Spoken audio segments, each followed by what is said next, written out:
የፌዴራል መንግስቱ የፋኖ አመራሮች ላይ ያነጣጠረ ዘመቻ መጀመሩ ተመላክቷል። በሸዋ ጀኔራል ተፈራ ማሞና መከታው ማሞ በጋራ የፋኖ ጦር አመራር እየሰጡ መሆናቸው ተነግሯል። የተከበራችሁ የበራፍ ቲቪ ንቁ ተከታታዮቻችን ሰላምም ጤና ቢስጥልን። አብራችሁን ስትቆዩ ሽምቅ ተዋጊዎች የሚፈሩትም የሚጠሉትም የውጊያ አይነት እንደተከፈተባቸውና ውጊያው ምን እንደሆነ ወታደራዊ ምንጩ የነገሩን መረጃ እናስቃኛችኋለን። በዝግጅቱ መጨረሻ ላይ ደግሞ ዘመነ ካሴን ለመያዝ የገቡ ከ200 በላይ የሚሆኑ የኮማንዶ ኃይሎች ጣፈንታ ምን እንደሆነ እናስቃኛችኋለንና አብራችሁን ቆዩ። የፌዴራል መንግስቱ በመጨረሻም የሽምቅ ውጊያን ለመበተን የሚረዳ ስምሪት በመውሰድ ላይ መሆኑን አንድ ወታደራዊ ምንጭ ለበራፍ ቲቪ ተናግረዋል። የውጊያ ስልቱ በየትኛውም ዓለም ያሉ የሽምቅ ተዋጊዎች አብዝቶ የሚጠሉትና የሚፈሩት አይነት እንደሆነም ተነግሮለታል። እንደ መረጃ ምንጩ ስልቱን የወሰዱት ከፈረንሳይ ወታደራዊ ልሂቃኖች ሲሆን ባለፉት 2 ዓመታት በፋኖ ኃይሎችና በፌዴራል መንግስቱ መካከል በተካሄደው ግጭት ያልተሞከረ አይነት የውጊያ ስልት ነው ተብሎለታል። በእርግጥ የፋኖ ኃይሎች ከሽምቅ ተዋጊነትም አልፈው መደበኛ ውጊያዎችን የማካሄድ አቅም ላይ ደርሰዋል የሚሉት ምንጩ ከሰሞኑ ይተገበራል የሚባለው የውጊያ ስልት አቅማቸውንም ብቃታቸውንም የሚለካ ይሆናል ይላሉ። የፌዴራል መንግስቱ የፋኖ ኃይሎችን ይበታትናል ያለውን የውጊያ ስልት በጠቅላላ ተጠቅሞበታል የሚሉንን የወታደራዊ ምንጭ በስማቸው ኃይል እስከ ማዋቀርና ማህበረሰቡን እስከ ማማረር በገንዘብ መደለልን ጨምሮ በስልጣን እስከ ማማለል ያልተሞከረ የውጊያ ስልት የለም። የፋኖ ኃይሎች ግን ፍንክች ያሉ አይመስሉም ይላሉ። የፋኖ ኃይሎችን በስማቸው የተደራጁ ዘራፊ፣ ደፋሪ፣ መዝባሪ ኃይሎች ብቻም ሳይሆኑ መንግስት ያስታጠቃቸውን የቡድን መሳሪያዎች ጭምር ይዘው እጅ የሚሰጡ ተስፋ ለማስቆረጥ የሚተጉ ኃይሎች ጭምር መሆናቸውን ወታደራዊ ምንጩ ይናገራሉ። ያም ሆነ ይህ የፌዴራል መንግስቱ ተሳክቶለት የፋኖ ኃይሎችን መበታተን የቻለ አይመስልም ይላሉ። የሽምቅ ተዋጊዎች ዓላማ ያላቸውና ለመዋጋት ግፊ ምክንያት ያላቸው በመሆናቸው በቀላሉ ሊበታተኑ የሚችሉ አልሆኑም ባይ ናቸው። ወታደራዊ ምንጫችን አሁን ላይ በተለይ በጎንደር ቀጠና መንግስት ከፋኖ ኃይሎች ጋር በሚያደርገው ውጊያ የተሳተፉና ውጊያ የመሩ ናቸው። እሳቸው እንደሚሉት በኢትዮ ኤርትራ ጦርነት ተሳትፈዋል። በኋላም ሰላም አስከባሪ ሆነው ሞቃዲሾ ዘምተው አልሸባብን ገርፈዋል። በተለያየ አየር ጸባይ ውስጥ ተዋግተዋል፣ አዋግተዋል። ከፋኖ ኃይሎች ጋር እንደገቡበት ውጊያ ግን የከበዳቸውና ቃናማ ነው የጠፋው ውጊያ መርተው አያውቁም። የፋኖ ኃይሎች የውጊያ ስልት አዲስ ነው ይላሉ። የፌዴራል መንግስቱ የጸጥታ ኃይሎች የሰለጠኑበትና የተማሩበት አይነት አይደለም በሚል ይገልጹታል። የሀገር መከላከያ ሰራዊቱ ከኢትዮጵያዊ ልብ ጋር ዓለም አቀፍ የውጊያ ስልቶችን ጠንቅቆ ያውቃል። የፋኖ ኃይሎችን የውጊያ ስልት ግን መቋቋም አልቻለም ይላሉ። የፋኖ ኃይሎችን የውጊያ ስልት ከመከላከያ ሰራዊቱ በተሻለ ሚሊሻውና አድማ ብተናው ተገንዝቦታል የሚሉት ምንጩ ተደርጓል ባሉት ጥናት የፋኖ ኃይሎች የውጊያ አስተላለፍ 5 ረድፎች ያሉት ነው። 5ቱም ረድፎች በ5 አብሪዎች የሚሸፈኑ ሲሆኑ ስልቱ ሁልጊዜም አንድ የቁጥር ብልጫ የሚሰጥ አይነት ነው ይሉታል። ይኸውን መሰል የውጊያ ስልት በተለይ የመከላከያ ሰራዊቱ ዛሬም ድረስ አጥንቶ እንዳልጨረሰው አስቀድመው ስልቱ 1 ለ60 ሆነ የተዋቀረ ነው ባይ ናቸው። በቀላል አማርኛ አንድ ፋኖ ቢሰዋ 60 የጠላት ኃይል ይሰዋል እንደማለት ነው። ይህ አይነቱ የውጊያ ስልት በኢትዮጵያ ወታደራዊ ታሪክ ውስጥ ታይቶ የማይታወቅና ጥቅምም ላይ ያልዋለ ነው ይላሉ። ታዲያ ምንም እንኳን የፋኖ ኃይሎች በዚህ ሁሉ የውጊያ ጥበብ የተካኑ ቢሆኑም የጋራ የሆነ ፖለቲካዊ ድርጅት የገነቡ ባለመሆናቸው ድላቸውን አራዝሞባቸዋል ይላሉ። አሁን ላይ እነሱን በተራቸው የሚፈሩት አይነት የውጊያ ስልት ሊከፈትባቸው ነው ብለዋል። ለውጊያ ስልቱ አስፈላጊው ሎጂስቲክስ ተመድቦ አልቋል የሚሉት ምንጩ አዋጊ መኮንኖችን በቂ ስልጠና ተሰጥቷቸዋል ይላሉ። ስልቱ ምንም እንኳን የፋኖ ኃይሎች እንደሚዋጉበት አዲስና ያልተለመደ ባይሆንም በፋኖ ኃይሎች ላይ ተሞክሮ የማያውቅና በተለያዩ ሀገራት ተሞክሮ ውጤታማነቱ የተረጋገጠ እንደሆነ አንስተዋል። የውጊያ ስልቱ በተለይ በማሊያ ፌዴሬሽን በአሁኗ ማሌዥያ ተሞክሮ ውጤታማ ውጤት የታየበት ስልት እንደሆነ ይናገራሉ። ይሄው ስልት በተመሳሳይ መልኩ በኦማን ደቡባዊ ዶፋር ግዛት ተተግብሮም ውጤት የታየበት ስልት እንደሆነ ይናገራሉ። የቅርብ ምሳሌ ማንሳት ካስፈለገም ስልቱ በኢራቅ ተተግብሮ ሁነኛ ውጤት የታየበት ስልት ነው ብለዋል። በኢራቅ በተለይም በባግዳድ ዙሪያ በአሜሪካ የሚመራው ጥምረት ኃይልና የኢራቅ መንግስት በአልቃይዳና በተለያዩ የሱኒ አማጽያን ላይ ተግብረውት ውጤት አምጥተውበታል ብለዋል።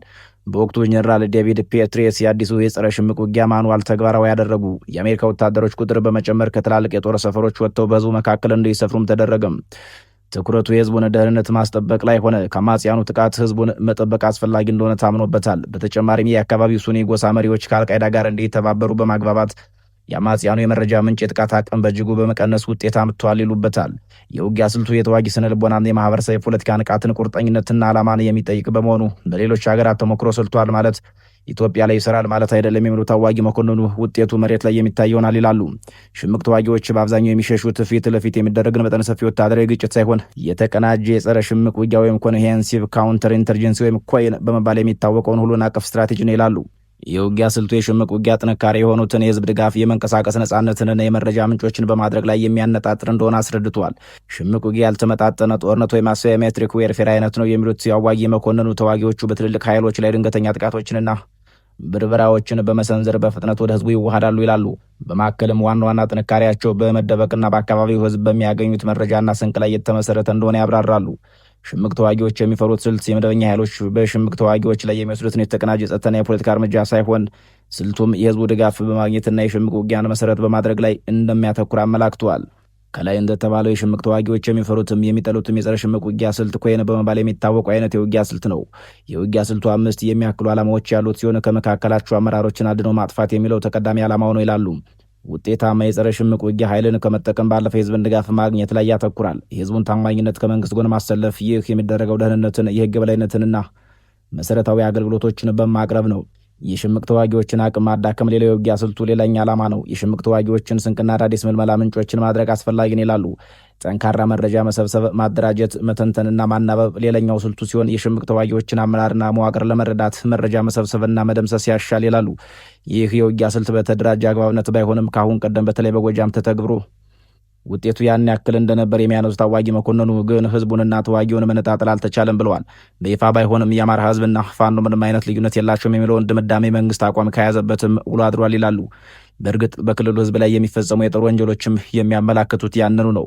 በሸዋ የሚንቀሳቀሱ ፋኖች መሪ እስክንድር ነጋ ባወጣው መግለጫው አገዛዙ ሲል የሚጠራው የአብይ አህመድ መንግስት በአማራ ህዝብ ላይ ሁሉን አቀፍ ዘመቻ ከፍቷል ብሏል። የክልሉ ርዕሰ መስተዳድር አቶ አረጋ ከበደ በበኩላቸው ስልቱ ተተግብሮ ውጤታማ እንዳልነበር በገደምዳሜውም ቢሆን ተናግረው ታድረዋል። ምስራቅ ጎጃም ዞን ደብረ ኤልያስ ወረዳ ከህዝቡ ጋር አድርገውታል በተባለው ስብሰባ ጽንፈኛ ሲሉ የሚጠሩት ኃይል የባዳን ተልዕኮ አስፈጻሚ ባንዳ ነው ማለታቸው ለፖለቲካዊ ፍጆታ ብቻ እንዳልሆነ አስቀድመው አስረድተዋል። ርዕሰ መስተዳድሩ የተወለዱበት አካባቢ ነው ደብረ ኤልያስ። በተወለዱበት አካባቢ ባዕዳነት የተሰማቸውና ህይወታቸው በጸጥታ ኃይሎች እንደሆነ የተናገሩት አረጋ ከበደ ጽንፈኝነት ኢትዮጵያን አያድናትም ሲሉ ይደመጣሉ። ለምን እንደሆነ ባይገባኝም የአማራ ክልል የፖለቲካ አመራሮች አማራ ማለት አፋቸውን ይይዛቸዋል የሚሉት አዋጊ መኮንኑ አቶ አረጋ ከበደ ጽንፈኝነት ኢትዮጵያን አያድናትም ማለታቸውን ግልጽ አይደለም ይላሉ። የፋኖ ኃይሎች የሚዋጉት ለአማራ ህዝብ እንጂ ለኢትዮጵያ እንዳልሆነ ሲናገሩ ይደመጣሉ። የክልሉ መንግስት ደግሞ የሚሰራው ኢትዮጵያን ለማዳን ይመስል ሁሌም የሚናገረው ኢትዮጵያ እያለ ስለመሆኑ ያነሳሉ። በእርግጥ የአማራ ህዝብ ሙሉ በሙሉ አማራ የሆነ ቀን ኢትዮጵያ የምትባለው ሀገር አንድ ቀን አታድርም የሚሉት ምንጩ የብሔር ፌዴራሊዝምን የዚች ሀገር ስነ መንግስት ሲሆን ዋልታና ማገር ሆኖ እንዲያገለግል የተሰራው አማራ ነው ብለዋል። በመሆኑም ብአዴን አማራ ማለት አይፈቀድለትም ባይ ናቸው። የሆነ ሆኖ ከሰሞኑ በፋኖ ኃይሎች ላይ የተገበራል የተባለው የውጊያ ስልት ጎጃም አካባቢ ተተግብሮም ብዛም ውጤት የታየበት እንዳልነበር አንስተዋል። ማሳያ የሚያደርጉት ዘመነ ካሴ በውቄን ለመያዝ ስምሪት የተሰጣቸው ከ200 በላይ የሚሆኑ ኮማንዶ ኃይሎች እምጥ ይግቡ ስምጥ ደብዛቸው ጠፍቶ መቅረቱን ነው። ሁኔታውን አስታውሰው የሚናገሩት አዋኪ መኮንኑ ዘመነ ካሴ ያበቃለት ያለ ለወታደራዊ መኮንን እንዳልነበር ይናገራሉ። የሆነው ግን የታሰበው ሳይሆን ያልታሰበውና አስደንጋጭ ነበር ባይ ናቸው። የኮማንዶ ኃይሎቹ ምንም እንኳን በቁጥር ደረጃ ከ200 በላይ ቢሆኑም ከናዋጊያቸው ተሰውሮ ጠፍተው ቀርተዋል ባይ ናቸው። ሰራዊቶቹ አስክሬናቸውም ሆነ ፍንጭ የሚሰጥ ብጫቂ ጨርቃቸው እንኳን እንዳልተገኘ ጠቅሰው ጉዳዩ እስካሁን ድረስ ግራ አጋቢ ሆኖ ቀጥሏል ይላሉ። የውጊያ ስልቱ ምንም እንኳን አዋጭና የተመሰከረለት ቢሆንም ኢትዮጵያ ውስጥ ላይሰራ የሚችልበት እድል ሰፊ ነው ይላሉ። ሽምቅ ተዋጊዎችም ከላይ በተጠቀሰው የተቀናጀ የጸረ ሽምቅ ውጊያ ወይም ኮይን ከተባለ ውጊያ ስልት ራሳቸው ለመከላከልና የመንቀሳቀስ አቅማቸውን ለማስቀጠል የሚጠቀሙባቸው በርካታ ዘዴዎች አሉ ባይ ናቸው። እነዚህ ስልቶች ከወታደራዊ ሳይንስ አንጻር ሽምቅ ተዋጊዎች ያላቸውን ህዝባዊ ድጋፍ የሚጠብቁበትን መንገድ የሚያመላክቱ ናቸው። ቀዳሚው ስልት በህዝቡ መካከል መዋሃድ የሚለው ነው። ይህ ዘዴ የማኦ ዜዱንግ ዝነኛ አባባል የሚያመላክት ሲሆን አባባሉ ሽምቅ ተዋጊዎች እንደ አሳ ሁሉ በህዝቡ ውቅያኖስ ውስጥ መዋኘት ይኖርባቸዋል የሚለውን አባባል የሚያመላክት ነው። ተዋጊዎቹ የደንብ ልብስ አይለብሱምና ከትራው ህዝብ ጋር የመኖር አቅምና ጉልበት ይሰጣቸዋል። ይህም የመንግስት ኃይሎችን ማንነታቸውን ለይቶ እንዳያውቁ አስቸጋሪ ያደርገዋል። የመንግስት ኃይሎች ህዝቡን በጥርጣሬ እንዲመለከቱትና አንዳንዴም ከመጠን በላይ ኃይል እንዲጠቀሙ ያስገድዳቸዋል።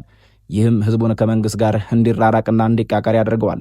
የመንግስት ኃይሎች ህዝቡን ቁጥጥር እርምጃዎች ወይም እንደ ሰዓት እላፊና ገደብ ያሉ ፍተሻ ተግባራትን ሲያደርጉ ህዝቡ እንዲጠላቸውና ለሽምቅ ተዋጊዎች የበለጠ ድጋፍ እንዲሰጥ ያደርግላቸዋል ይላሉ። ሽምቅ ተዋጊዎች የተቀናጀ የጸረ ሽምቅ ውጊያ ስልትን ለመቋቋም የተለያዩ ዘዴዎችን ይጠቀማሉ። እነዚህ ዘዴዎች የራሳቸውን የመንቀሳቀስ አቅም ለማስጠበቅ የህዝብን ድጋፍ ለማቆየትና የመንግስት ኃይሎችን በሚጠቀሙበት ስልት ውስጥ ክፍተቶችን ለመጠቀም ያለሙ ናቸው ባይ ናቸው።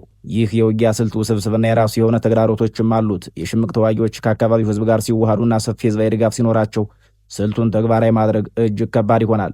እንዲሁም የሽምቅ ቡድኑ የተበታተነ መዋቅር ካለውና ማዕከላዊ አመራር ከሌለው ወታደራዊ እርምጃዎች ብቻቸውን ውጤታማ ላይሆኑ ይችላሉ። ከሁሉም በላይ የትግሉን መሰረታዊ የፖለቲካና ማህበራዊ ምክንያቶች ካልፈቱ ወታደራዊ ስኬቶች ጊዜያዊ ብቻ ሊሆኑም ይችላሉ። በአጠቃላይ የጸረ ሽምቅ ውጊያ ስልቱ የሽምቅ እንቅስቃሴዎችን ለመቋቋም የተነደፈ ቢሆንም ስኬቱ የሚወሰነው በተወሰነ አውድ የህዝቡን ተሳትፎ፣ የመንግስትን አቅምና ለፖለቲካዊ መፍትሄዎች ባለው ቁርጠኝነት ላይ ነው ብለዋል። ሌላው ስልት የውስጥ አንድነታቸውን ማጠናከርና የጋራ ወታደራዊ አመራር መስጠት የሚመለከት ነው ይላሉ። ከሰሞኑ በሸዋ የሚንቀሳቀሱ የፋኖ ኃይሎች መሪዎች በተለይ ሁለቱ የማሞ ልጆች በጋራ መስራት ለመጀመራቸው የሚጠቁ መረጃዎች ወጥተዋል። ጀኔራል ተፈራ ማሞና መከታው ማሞ በጋራ ወስደውታል በተባለው ወታደራዊ አመራርም ድል አድርገዋል ብለዋል ምንጮች። ሁለቱ ወታደራዊ አመራሮች የሁለቱ ድርጅት አመራሮች ሲሆኑ የጋራ አመራር መስጠት መጀመራቸውን የተመላከተው ምንም እንኳን መከታው ማሞ ከአፋሕድ ጀኔራል ተፈራ ማሞ ደግሞ ከአፋብኃ ቢሆኑም የተቀናጀ ወታደራዊ አመራር በመስጠት ላይ ስለመሆናቸው የሚጠቁሙ መረጃዎች ወጥተዋል። ሁለቱም ድርጅት ወደ አንድ ለመምጣት መጠነ ሰፊ ጥረቶች እያደረጉ ሲሆን እንደ አስረስ ማረ ገለጻ በቅርቡ አንድነታቸውን ይፋ ያደርጋሉ። የፋኖ ኃይሎችን በራሳቸው የሚከተሉት የውጊያ ስልትም ከሽምቅ ውጊያ ላቅ ያለና ለጸረ ሽምቅ ውጊያ የተመቸ አይደለም የሚሉት በርካቶች ናቸው። የሆነ ሆኖ ከሰሞኑ የፌዴራል መንግስቱ በፋኖ አመራሮች ላይ ልዩ ዘመቻ ሊያደርግ ነው መባሉን ነግረናችሁ እንሰናበታለን። ለዛሬ በዚያ በቃን። ቸር ያገናኘን።